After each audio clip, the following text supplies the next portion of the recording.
All right. So our plan for today, as I look over at my iPad where my notes are, is to think about the communications continuum and to do a little thinking about what we might do before the course begins, during, and that can be week 1, week 14, somewhere. They're all during, but also after the course ends. So you'll see that we use that as our organization for the slides. And one of the things we wanted to also share with you at this point is an organizational tool that can be really helpful as you're thinking about this. I'm going to pop that URL into the chat now too. And I'm going to call it org tool so I don't misspell the full word. And that is there as well, the little screenshot here. One of the things that's especially nice about this tool is that it lets you, whoops, I should go forward. There we go. It lets you think about the before, during, and after, but also there are a few roles that we use when we're doing this work. Sometimes we're managing the class, sometimes we're setting up the social or presence dimensions, sometimes we're making pedagogical decisions, and then we have to wrangle with Canvas or whatever tools we're using. So when you're thinking about a communications continuum and a strategy, there are 4 things to actually keep moving. And we're acknowledging fully that there are things about being in an online space for some or all of your teaching that can make this both more clear and straightforward for students, but it also takes some rethinking for us as managers. We're often used to doing the pedagogical and the social in a face-to-face mode, thinking about how we're going to teach, making a plan, figuring out how we're going to act in our classrooms. But that in our online spaces, we need to think about words we use, kinds of gestures we do with communication, and manage the flow and take care of Canvas. So we want you to be able to think with us in the before, during, after, and know that you have this tool and a couple of others that you can go back to in the end.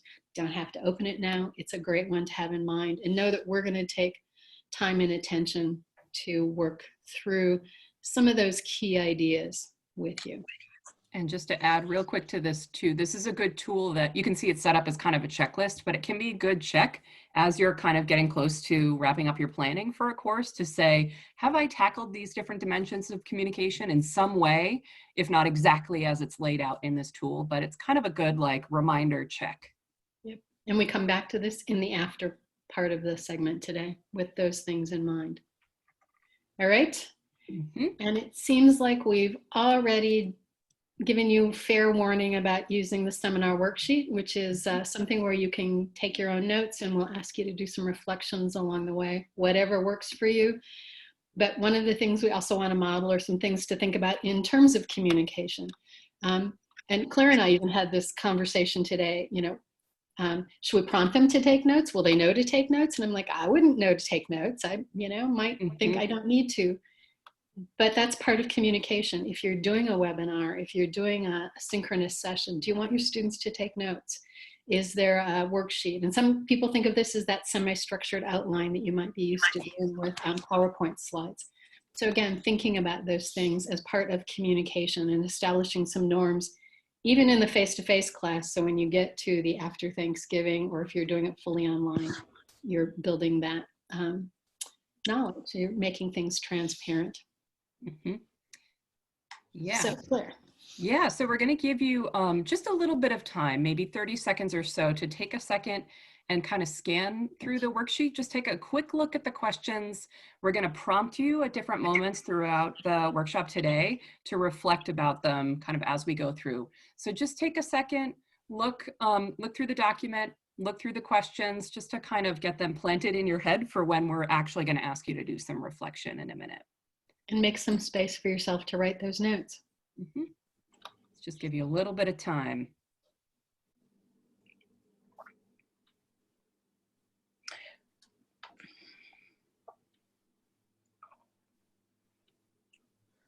Sorry, can I ask an obvious question? Since I'm on my little phone, I'm having a hard time juggling everything, but I do have 2 screens now. So I just want to verify we're looking at the assessing online facilitation instrument. Look at the worksheet, the very first thing that we shared. And we'll Okay. come back to the instrument. We're framing our presentation around the instrument, using it as a guide. So we wanted you to have that to show you some of our brain at work, but we'll have you right in the worksheet. Does that help, Tammy? I'm in the folder. What's it called? Let me just repaste the sheet that we're in. Yep, no worries. So this is a Google Doc called Be Present Online Communication with Students.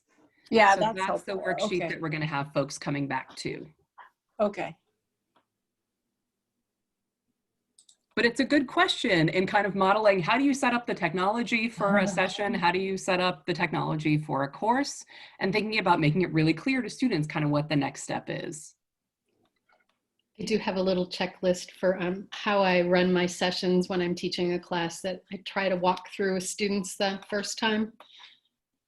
And then say, I'll try not to vary from this or let you know when I do. But that's part of my, shall I go to the next slide since that's part of my before planning? So yeah, please go ahead.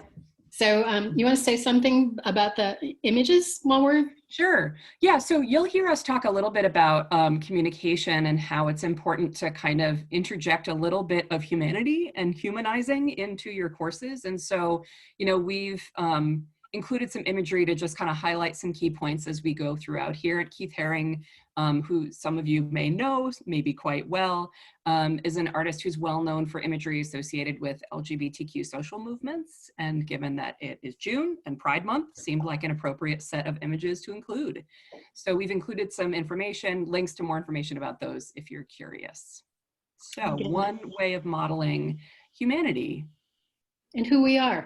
That's a piece of making those choices too, bringing people in, seeing lots of variation in an image. Again, something that you think about before. So we're going to address 4 points, and we're going to do some little divide and conquer here as we think about before and communicating. And I will talk through the first 2 when we get to that slide, Claire, the last 2. But the 4 things we wanted you to think about as before is really thinking about your syllabus. And I always caution people when they're planning their course and their website and how they're going to design a Canvas site and communicate with students to have a syllabus ready, but it doesn't have to be your final one and probably isn't going to be your final one. You will learn things as you're making decisions about communicating with students and about how your course works in Canvas that you'll want to add to the syllabus. But again, it's partly telling a story, and there are things about tone and organization and directly addressing students that help communicate. So talking to your students as you will in this course instead of saying the students. An inclusive syllabus says, we will study together these things in the course. We will do things together in this course. It backs away from saying what the course will do, because the course isn't an agent. So thinking about, again, the human dimension, who are the people. And that helps set up a classroom community and some presence. It is the start of your communication plan for many students, how you speak to them, what you say, how you organize your syllabus. And it takes some orientation because every class is a new experience. And just to add to the communication plan bit. So, you know, part of that communication plan is about setting up expectations for you and for your students. So students know when they're going to be hearing from you, when they might want to kind of organize their work. That's a piece of it. We hear from students that part of that communication plan can be the use of announcements in Canvas versus email. So we hear that announcements help students kind of organize their classes a little bit easier. And then the orientation, kind of as we were trying to do a little bit earlier, how do you orient them to the specific tools that you're using in your class? Because as you can imagine, if students are taking 4 or 5 classes, the different kinds of tools that are being used in all those classes might look a little different. So just to add to that. And to some specific examples that we will share here. And we've given you embedded hyperlinks. And for accessibility, they are embedded in the style suggested by our Accessible U site. And we will share that resource as part of our folder as well. So one before example is the learning syllabus. And I alluded to that a little bit. And one of the things that you think about with a learning syllabus, again, is talking to students, but also telling them what participation looks like in your class. You could say, for an example, in a learning syllabus, the participation includes what you do before preparing to prepare for a discussion, during the discussion, and after the discussion. What are the characteristics? It's partly making things as transparent as possible, but also assuming as part of communicating that not all students are used to participation in the way you mean it. So a learning syllabus in terms of communication sets out how you understand how the course will work or what your expectations are for yourself and for your learners. And that might extend to the policy segments where you talk about what it means to attend class, those kinds of things. The hyperlink that you find here includes some examples for syllabi that were ready to teach face-to-face or online. I checked with the people who wrote them, and those who switched online made few adjustments. One of the things about communicating is to think of tone. And when the research on tone came out, it talked about warm versus a cold language, how you talk about the course and the students. And a warm language, again, speaks to students, and it might not say just that there's required readings and recommended readings. It might say the required readings are here to guide you through ideas and set out in a particular order, so you develop your way of thinking about this. The recommended texts are here if you want to dig in and know more. Again, it's partly demystifying and using a tone that talks to people as human beings in a classroom. Part of that is setting up community, and there are some more overt things that you can do as you think about community, and that might be letting people know from the first day through a survey of what brings you to this class, why everyone is here, sharing that in an anonymized way. The hyperlink we've shared here is from Emily Ellinger, and it addresses ways to think about creating diverse communities in your classroom in light of and communicating those aims to your students. And Claire, I think you have the next examples. I do, yes. So building a little bit more on thinking about a communication plan, there's one resource here that can help you do that a little beyond what we've shared already.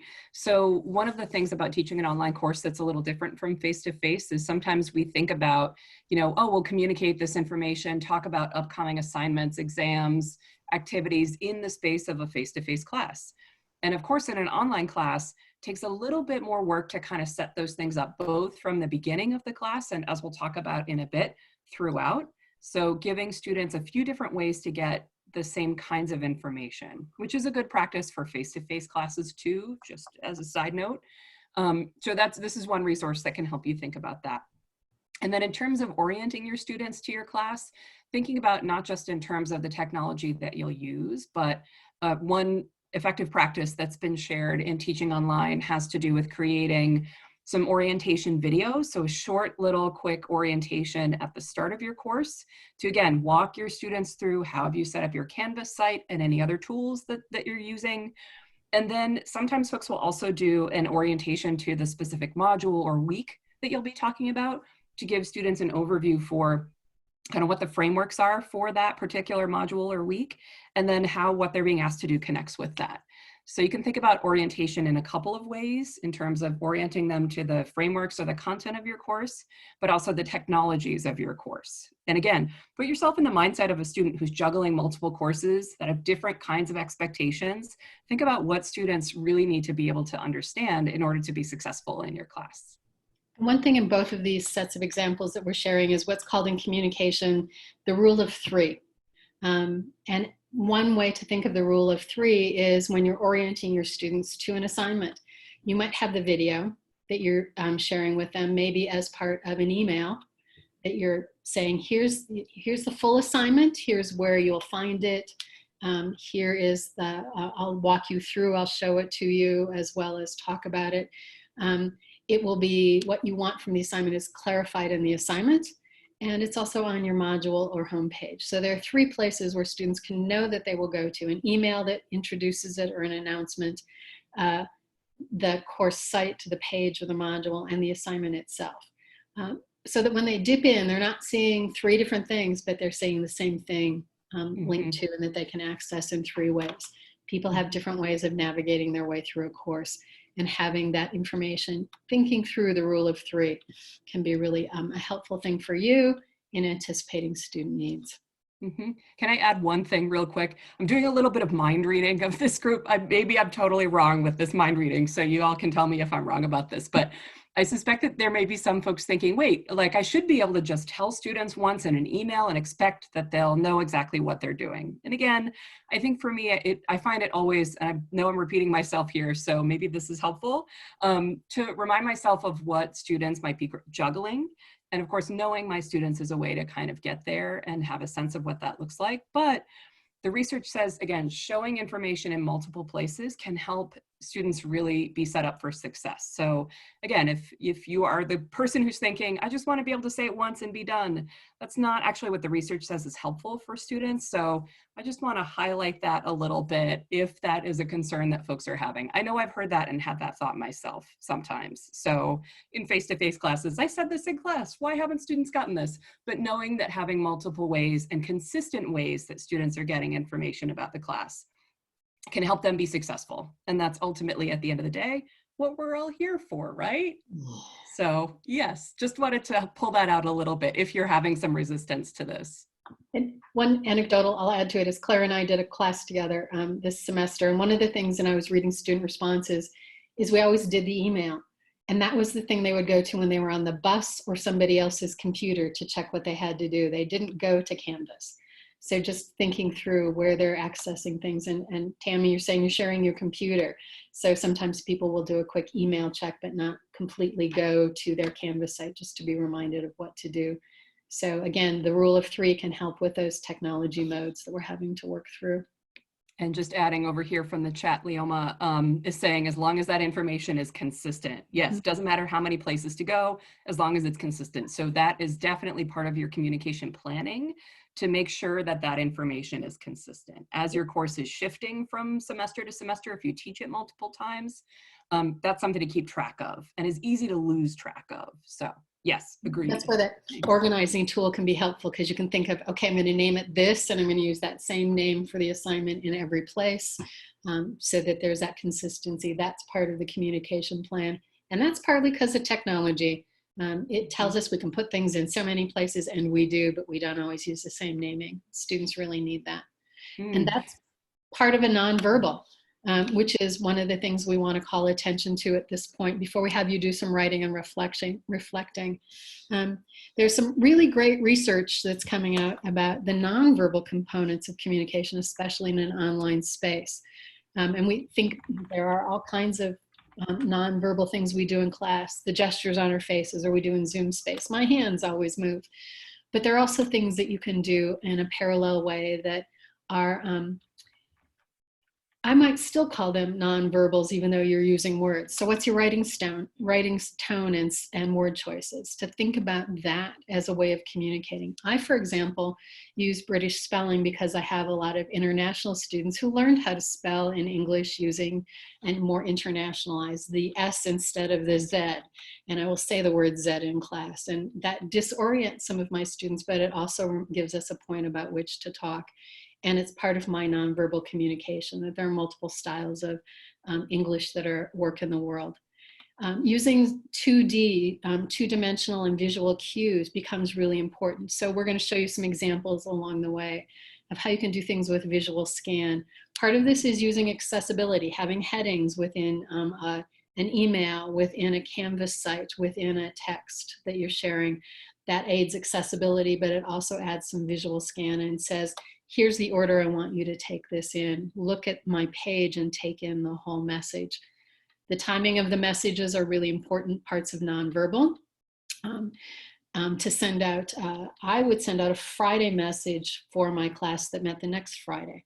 So students had a sense after the class of how we'd wrapped up and what they were going to carry on with the next week.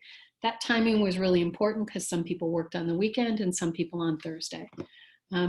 And again, thinking of the volume, there is too much. That once a week email was all that I did in order to have the nonverbal message of, you've got the website, you've got these other things, and you will go to them with that reminder. And then again, as we've already said, accessible documents are really important. Using headers, using hyperlinks, those kinds of things are also nonverbals. You're saying to your students who rely on those modes that you're seeing them, that you're hearing them, that you're aware of them.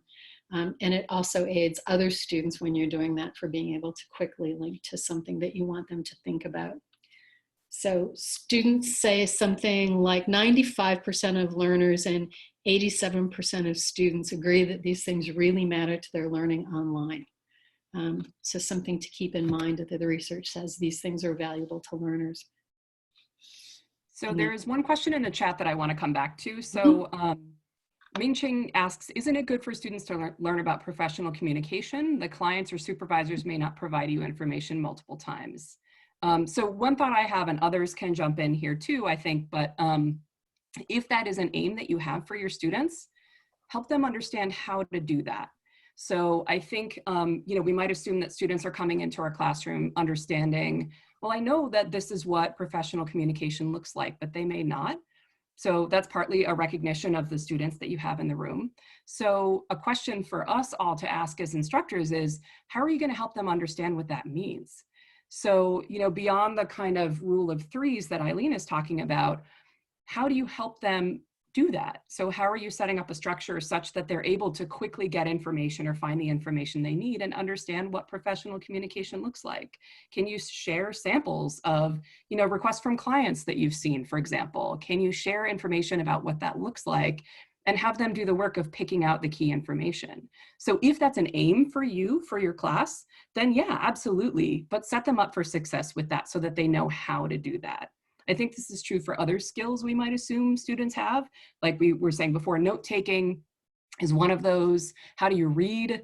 Those are things we might assume students know. But setting up students for success and thinking about, how do you do that? How do you pick that out? What does that actually mean? What is professional communication? That absolutely can be part of what you do.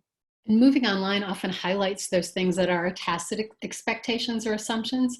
So if we have a tacit expectation that they will know how to communicate, and this is the writing instructor in me coming out and the rhetoric instructor. If we make an aim that says students will learn the modes of communication in the field, then we can sequence or scaffold the course. So as Claire's saying, early on, we teach them how to do that and we unhide our expectations. We make them explicit. This is what it means to prepare for a discussion. This is what it means to write a particular kind of memo. And partly that's really important in online spaces where we can't say, and by the way, you saw that article we read yesterday or that example yesterday. That's a great sample of how to write a business memo. Again, you might in an online course say, here's a business memo, take a look at it, here are its components, these are the things I expect you to do in your assignment. So the more tacit you can be, that's one of my notes, and modeling comes away. And the idea with a scaffold is you take it away over time. So the ultimate goal is that they write in this communications mode, but the middle one is they gain practice and skills in doing that because you give them some examples and instruction on how to do it. So should we move into the reflection? This seems like a good place for it. Yep, I think so. And there's a suggestion from Eric in the chat too, if folks are curious. So yeah, it's a good moment for reflection. So let's move on to that component. So what we're going to do is give you maybe about 2 minutes to come back to that worksheet that hopefully folks have had a chance to download, and maybe pick one of the first questions in the beginning part. So in the before your class begins component, pick one of these questions and take a couple of minutes yourself, and we'll be quiet. It's hard for me. We'll be quiet for a couple of minutes and let you just do some reflection, some writing in the document or in your own notes about one of these questions. So let's give you a couple of minutes to do that, and then we'll have a few minutes for kind of debriefing. And I just looked at the timing, so I'll do the reminder. Great, thanks. And go.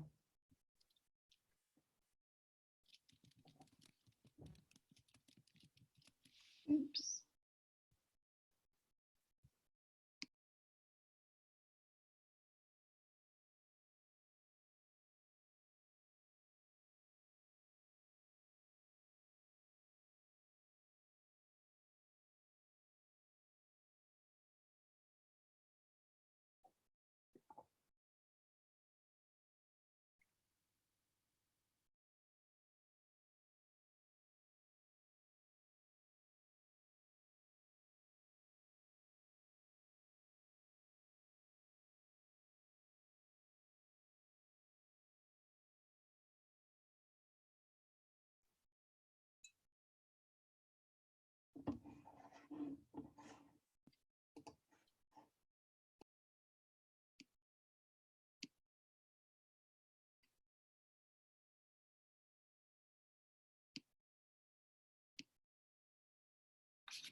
Take another 30 seconds or so.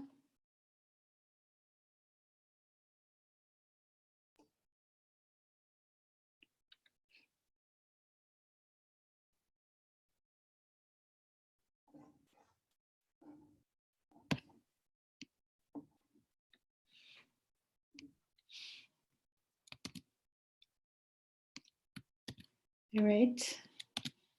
I'm going to move us into the next slide, which actually lets us carry on with this just a little bit more. Claire? So anything that anyone wants to add or observations that you've had as you've been taking some notes or questions? Let's just pause for a second. We'll keep an eye over on the chat if you'd rather ask them there. I can mention something in person. So the big one for me is, how will you balance regular communication with resisting information overload? I always know I can be more clear, but sometimes I have to tell myself, stop. Yeah. So do you have an answer to that? This is a challenge that we all are balancing for sure. Yeah.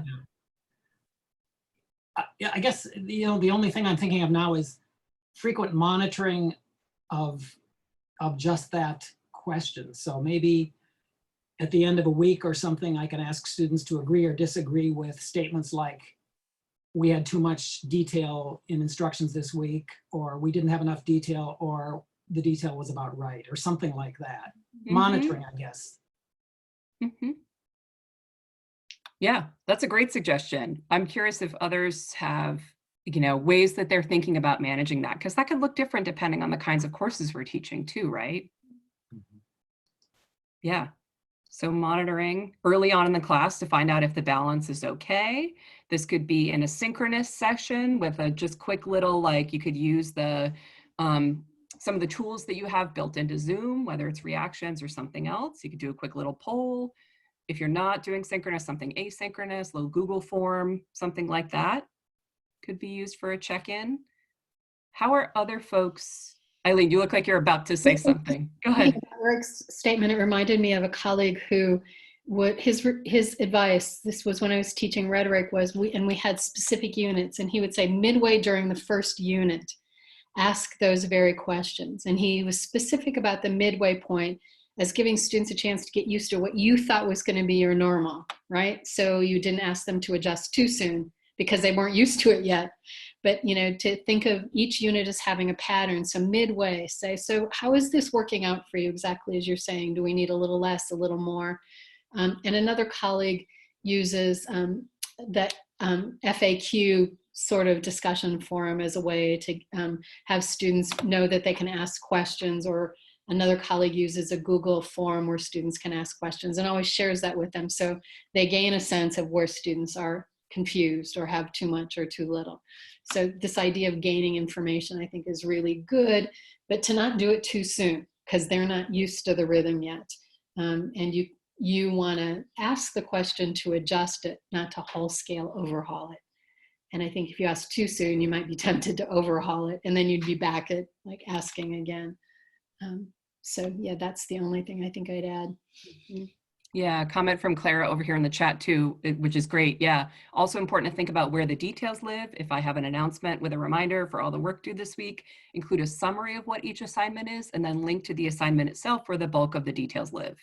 Yeah, so think about for your own organization, how to do that, and be directing students to that place from, as you're saying, in the announcement. Yeah.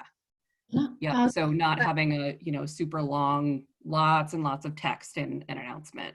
Yeah. I'll track down a couple of announcement examples that we can include in the folder. I've seen some good ones. Awesome. All right, onward. Let's move on. And I think, So yes, this is you. Yes, Claire? Yes, it is. Thank you. Disclosure, I think this is the first time we've done this particular workshop. So as with teaching, everything is a little bit experimental. I say this, all the time when we're doing things for the first time. So yeah, we're still figuring it out, but that's fine. We're modeling what that looks like in real time. Yeah.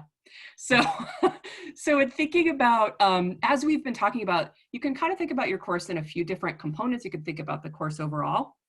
You can think about the first couple weeks as a key sort of time period when you're establishing some of those norms of communication and community in your classes. So a couple of things you can think about doing within your first 2 weeks. It's always good, and research on teaching shows that it's helpful to be curious about your students and their contexts, to know a little bit about who they are, what their goals are in life. So in the first couple weeks, you can learn about your students.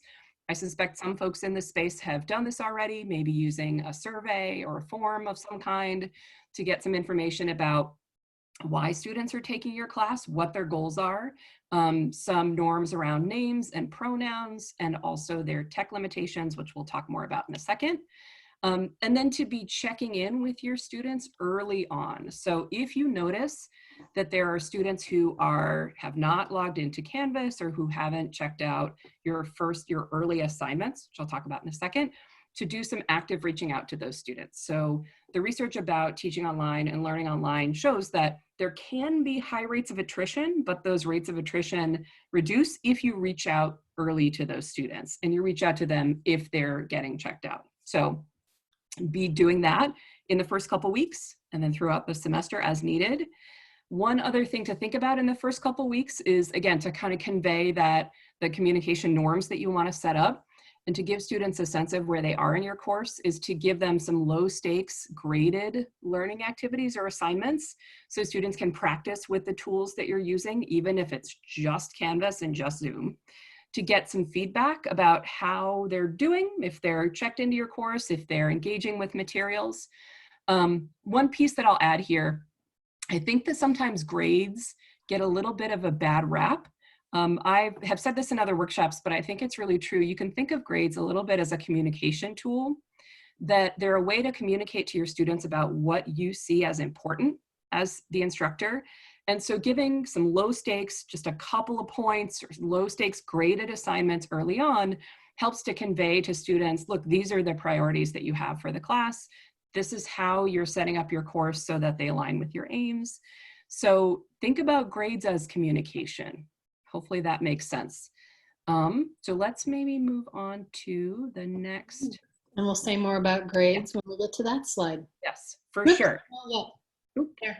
So for example, so as I said, learning about your students. So there are some examples of some tech surveys, specifically if any of your students are new to taking online classes.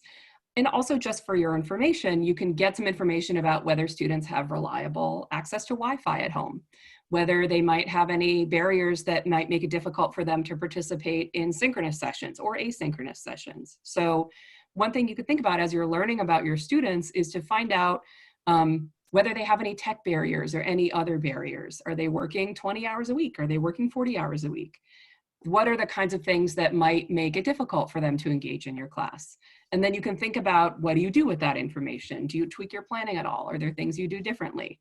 So that's one thing you can do. There's one sample linked here. There are other ways to check in early on in your class too, which we've talked about, but we can talk about more examples if you need them.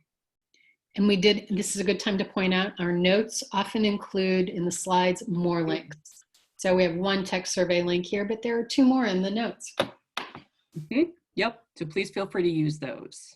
And one of the ways, in a realistic way, as I transition into the next one, by having students tell me something about tech, I was able to think about how I use the synchronous sessions. If students' jobs suddenly changed and they were working during the time we'd planned the sync session, could I record it and could they communicate with me about their learning in another way? Sometimes there were 3 or 4 students who had that same problem and they could be a small group and communicate with each other. So those little tech check-ins can change what you're doing. Here's an example of a low stakes example that you could grade. They introduce the tools and also gather and share feedback. So this is an early assignment. It's an adaptation of one we're doing in our online course design seminar that I just played and tweaked with. And so there's a prompt for reflection, reflecting on the discussion about creating community. There's been a discussion board, which they've learned how to use. Now I want you to tell me something by uploading an assignment. So it's a really low stakes practice in using the assignment in Canvas, which people don't always know how to use. And notice this bottom part talks about how to share your response. That first you click submit an assignment, then you type something and you need to click it again. small little things, getting people used to the text box. For me, that's important because I have them use the text box every time they turn in an assignment that's a higher stakes. I want them to give me a question or tell me something I should look at in their own work. So I want them to get used to both submitting an assignment and also using the text box. I've given it 1 point. It passes or it doesn't. For the most part, it passes. And it's just a way when I look in the grade book too to see that people did it. That, yep, I have all the information I need. I'm going to go look at what they had to say and see what's going on there. I'm not a big fan of doing lots of graded work.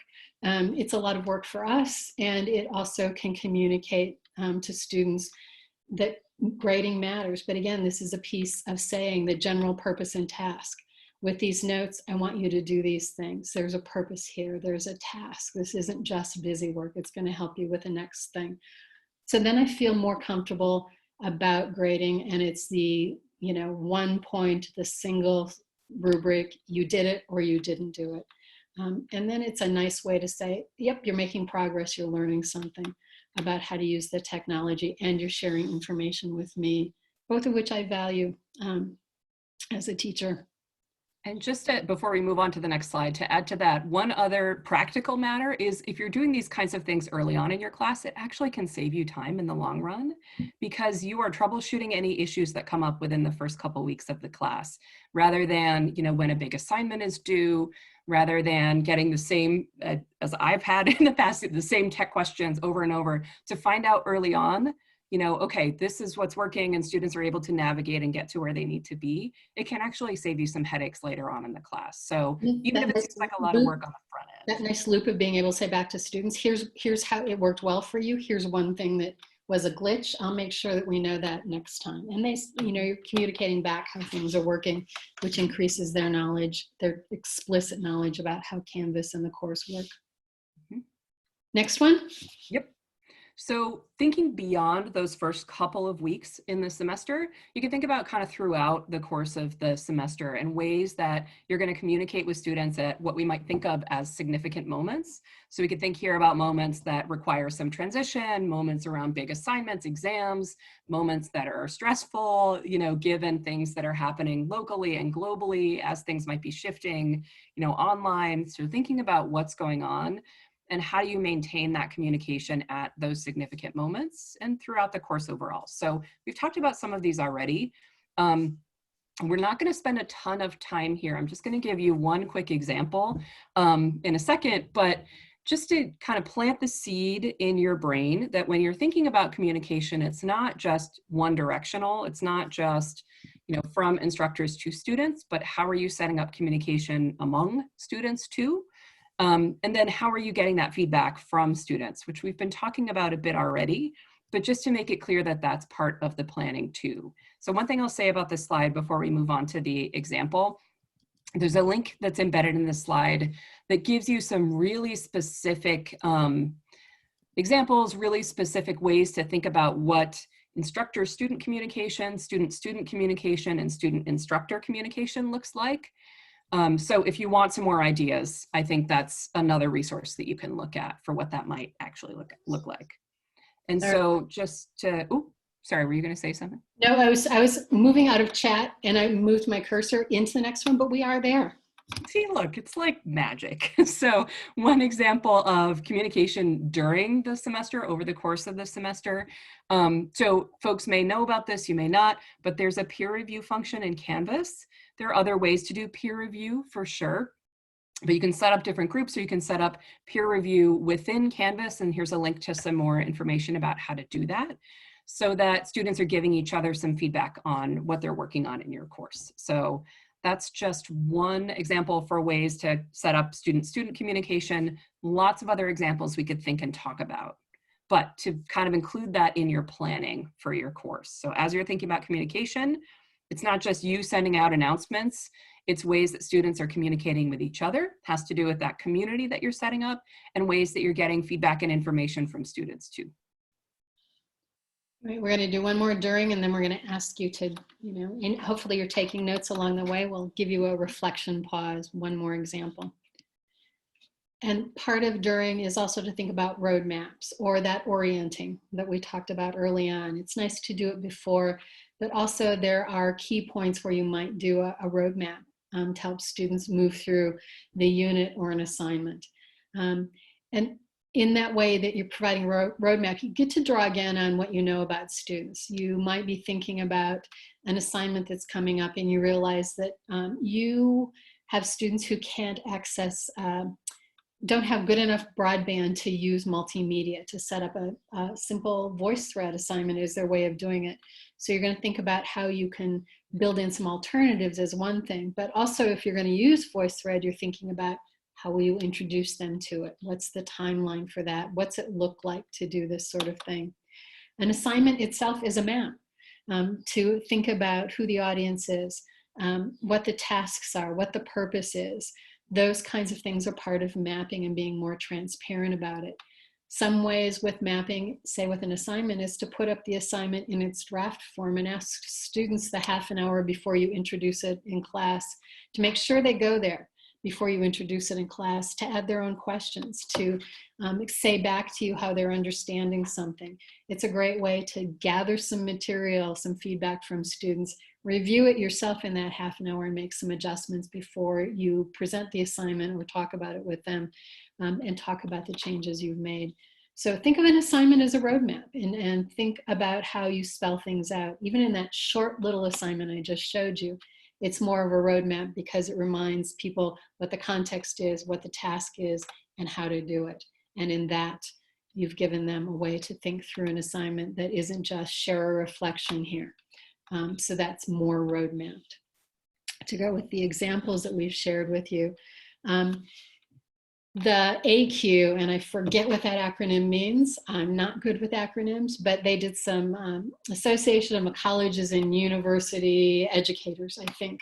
They've done some workshops about the pivot online and share a great example of how you can show students what a week looks like in a flow chart, what an assignment page can look like with that idea of sharing audience, purpose, task, those kinds of things.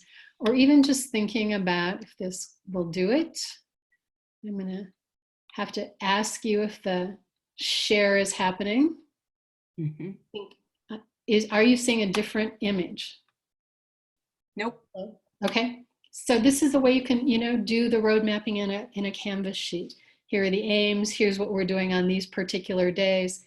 Here's how you do the discussion. Here's what's happening on the Zoom day.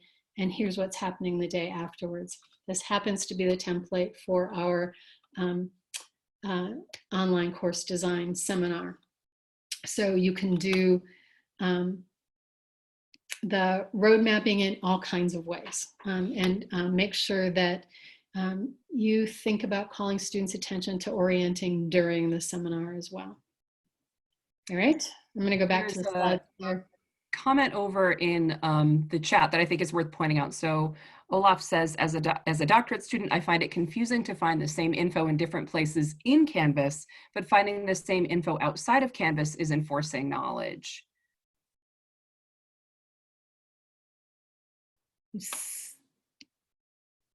Yeah. Do you want to say a little more about that? If an example would help me. Yeah. Hey there. Hi there. Sorry, I'm just having my lunch. Yeah, I know that feeling, having started. Okay.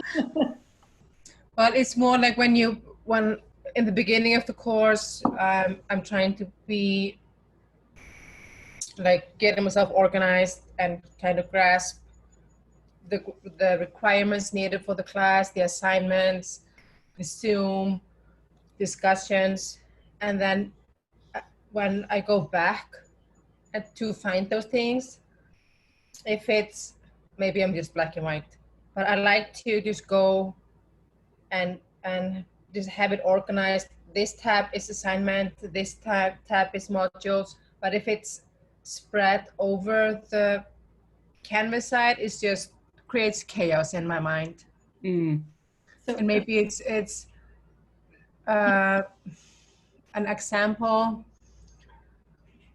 I'm trying to think about a recent example. I think that like it's more related to the guidelines and the Dropbox and when the teachers post something about submitting assignments.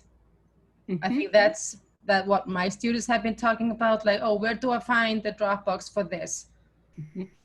And if there's just one link, Dropbox, and then divide it down instead of scrolling through, because I found something, clinical discussion 2 in this module, then I try to go back, it's not there, so it's sometimes a little bit disorganized. So I like the tabs on the left just to go back to, and some of the teachers just point to that, just go directly to the links on the left side. And a couple of things to think through, and as we move into this last step, building on the roadmaps here.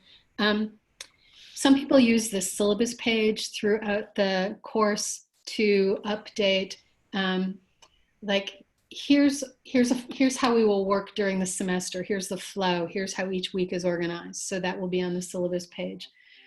Some teachers use pages at the start for everything that they do. Use a page to set out every week.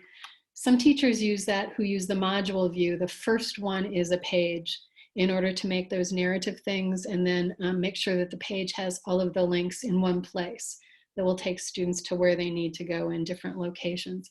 So it's the same thing as the rule of threes in a lot of ways, saying the announcement, as Claire and others have said, Clara has said, having an announcement that sort of pulls the pieces together in a really short way, and that's part of ERIC, is one way to do it, and that's then therefore available in email.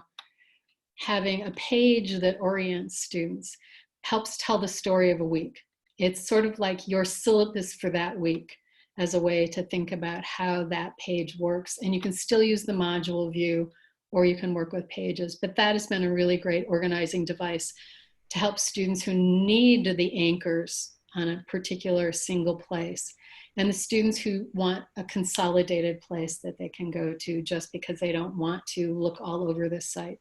But then, there's the assignment that it'll link to in those other pieces.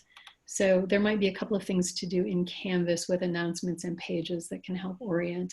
And I found it's really useful to think of a page a week as being my syllabus, and not rely on the syllabus or the calendar anymore. I sent out, can I add to that? I sent out like weekly emails to my students, and I gave instructions. I try to keep it short and a rule of three. And then at the end, and actually picked this up from one of my teachers, there was like, I use bullet points just to be clear. And sometimes, like you said, like I summarize and I include headings. The first headings, like what do you as a student have to do before next class? And then I do ABC. And then what I am going to do for next class. And then what's the topic is for next class. Yep. And that's a little bit summarizing what I say in the email. And I actually, so it's both. So you're reaching out to the students using like two methods of learning.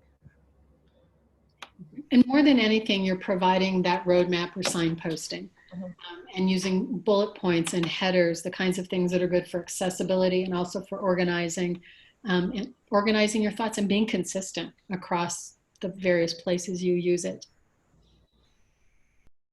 All right, we're at application time, and we've sort of been talking about that, but we do want to give you, Claire, I'll let you take it on a couple of minutes. Yeah. Yep. And Tammy, I see your hand is raised too. So let's come back to your question after folks have a little bit of time to think about one of these questions. So, Tammy, and then didn't. So that's okay. We see you. We will come back to you. So so let's do that. Let's do the application first, and then we can come back to other questions. So so again, go back to that document or in whatever notes that you're taking. Choose one of the questions that we have here on this slide, one of the questions in the document. So they're the same, the during your class questions. So tackle one of them. So how are you going to learn about your students? How are you going to reach out to your students? What does that text look like? How are you going to modify your course assignments to more effectively communicate with your students, and how are they going to communicate with each other? So choose one of those questions, take just a couple of minutes, write a little bit of response just for yourself. We'll come back together with some general thoughts and with Tammy's question.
As I'm watching the clock, I'm going to say another 30 seconds.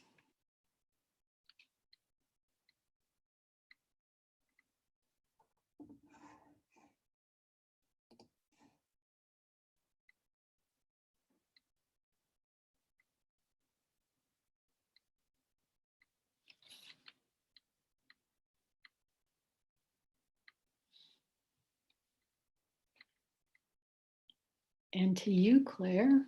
Oops. That's okay. So actually, so Tammy, I saw you had your hand raised. What was your question? Let's start there. Yeah, my question is a little bit far removed from where you were at. So I might check in with either one of you later about it. It has to do with using the gradebook in Canvas and how ambivalent I feel about it and why, which isn't really, I mean, it is a way of communicating with students, right? So that's how it's relevant, but we're past it. So I'll just check in with you later. Yeah, that sounds great. And just as a side note, we'll be around for some time after the end of this session as there are other questions that have come up that folks want to troubleshoot. So Okay. yeah, happy to talk more about that. Yes. Great. Thank you. Sure. All right. Thank you. Shall I go to the next one? Claire, or do you want to? So one quick note, so I'm seeing over here in the chat, so Eric says, potentially require students to add a comment or a question to a weekly assignment. It could be worth a point, and you would learn something as an instructor about what they ask about or comment on. Yeah, so you could ask students to ask a question. There are lots of different quick ways that you could get some feedback on what they're understanding. Gives you a sense of, you know, whether there are any students who are not engaging, but also what they're understanding. Yeah, so it could be very related to your course aims for sure. And partly piggybacking on this and Tammy's point, I call those ungraded but expected as a category in the Canvas assignments. So there's no points. I do expect them. People do them. They're formative.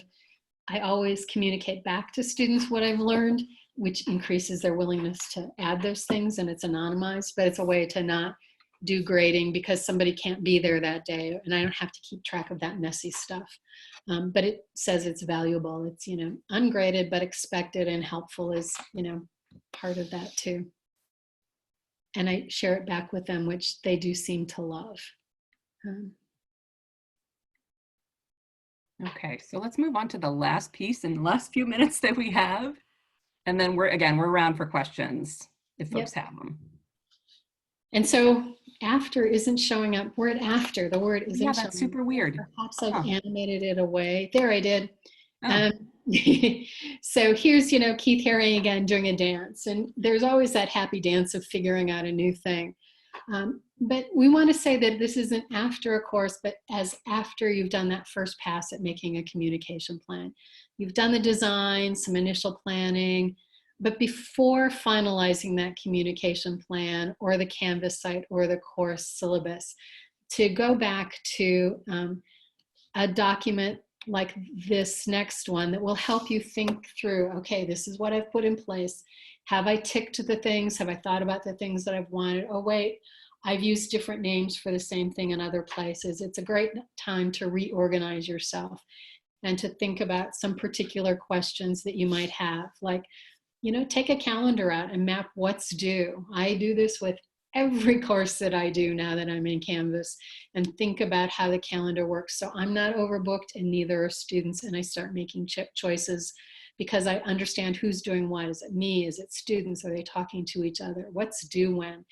And looking at that big picture in the starkness of a calendar, which I usually do on a whiteboard or on a big Post-it note so I can cross things out and really see it, has made a big difference for me. And I always ask that, is there a past student or set of students who can help me with this? By asking, as Eric was saying, asking students early on, you can also ask them after a course. What are 2 or 3 things that you'd have me change? Where did you get lost? Where was there too much work? You got some feedback for me, and, you know, we can't take them out and buy them coffee at the moment, but, you know, maybe we can, you know, offer a coffee card if you want to incentivize slightly, or just say, I could really value your input and I would love to hear from you. So again, coming back to that organizing chart can be a really helpful thing at this stage. And I think that means we're at this stage where we remind you of the folder that has all of our materials in it, and we'll do add some other things into it based on today.